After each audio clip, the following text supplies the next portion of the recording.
البرج ده هو غيور ومسيطر جدا، بس النهارده هقولك عنه كده اكتر نقط ضعفه ايه هي.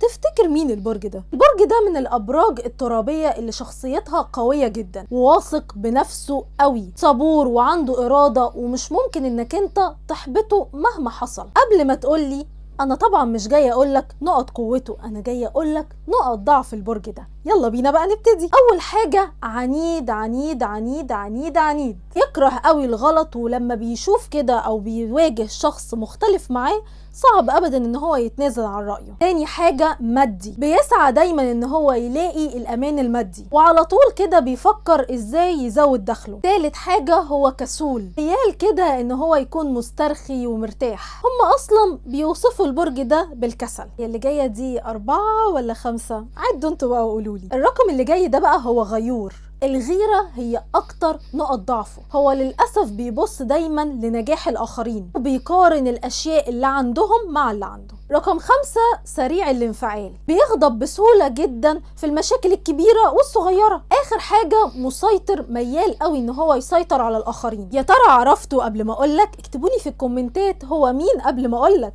هو برج الثور.